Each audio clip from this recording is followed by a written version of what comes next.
My name is Minna, co-founders of FOCO Academy, Functional Health and Wellness Coaches. Now, as the world starts to wake up to the new normal, a lot has changed.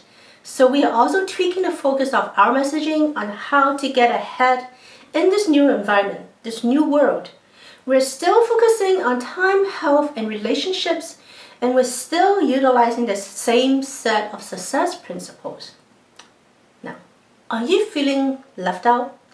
Maybe you haven't been hanging out with your friends and families, that you felt a little lonely sometimes. I get it. We've all been there. Meeting on Zoom isn't quite the same as seeing our loved ones in real life.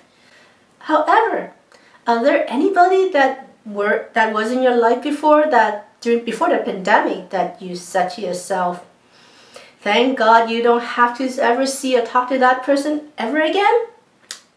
Jim Rohn said, you are the average of the 5 people you spend your most time with. Now, when I first heard this quote, it took me a little while to realize how true it is. Years ago, when I first heard Jim say this, I had to really thought about who I spend my time with the most. And then look at the 5 people that I'm closest to. And that includes people from my family, my friends, and the people I work with. And then I look at their health situation and the wealth situation. And suddenly I realized that, wow, it's true. I am, in fact, the average of the 5 people that I spend the most time with. I'm not the most active, nor the most inactive, but the average of the 5. Not the poorest and also not the richest of the 5. And I gotta say, in terms of both health and wealth, the 5 people that I'm closest to are pretty much on the same level. Why is that? Subconsciously, we tend to like to hang out with people that is in a similar situation as us. We feel accepted, like we're part of the group. Now for me, if I start to hang out with a bunch of college professors, I might feel less intelligent than them. If I hang out with a bunch of Olympic athletes, I would probably feel bad about my body. If I hang out with a bunch of rich people, I might actually feel poorer than I really am. In fact, isn't this part of the reason that people tend to demonize others who are wealthier than them?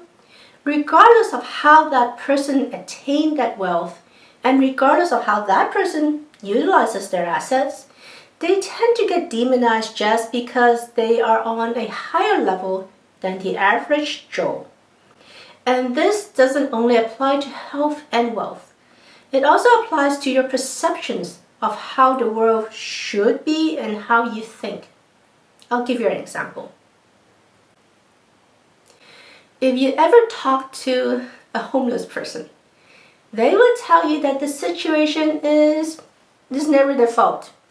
They served the country and the country abandoned them. They tried to work but they got laid off. They tried to be good but things just didn't work out. And that is true what they believe. And when they talk amongst themselves, their beliefs actually get reinforced into their minds, and they just know in their guts that the world owes them. The reality? They owe themselves to do better, to be better, to obtain a better life.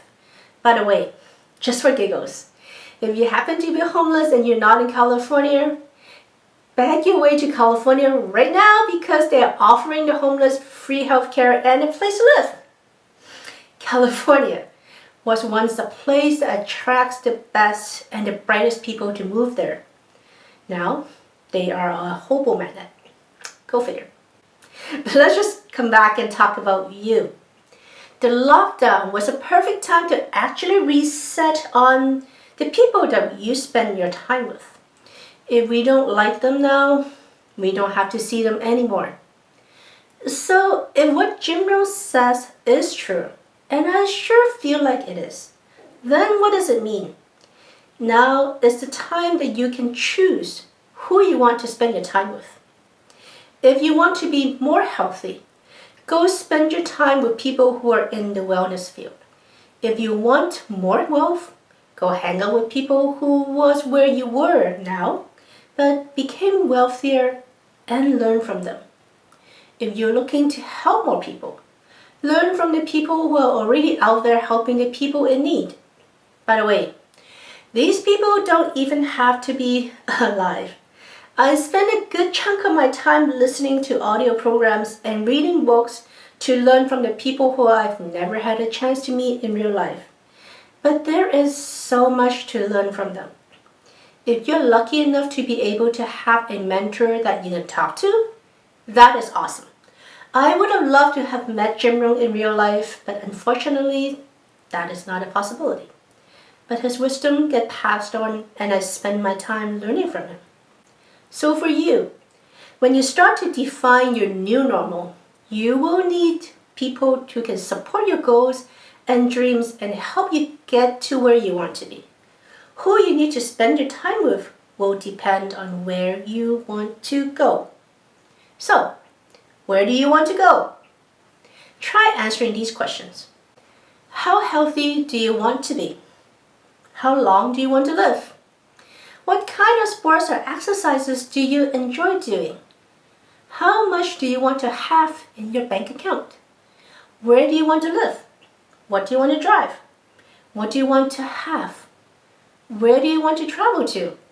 What kind of experience do you want to have? Who do you want to meet? What kind of relationship do you want to have with your significant other, with your kids, your friends, and your family? What do you want to learn? What kind of skills will be needed to support your new normal? What kind of impact do you want to have in your community? Who do you want to help, and how do you want to help them? These questions will help guide you define your new normal.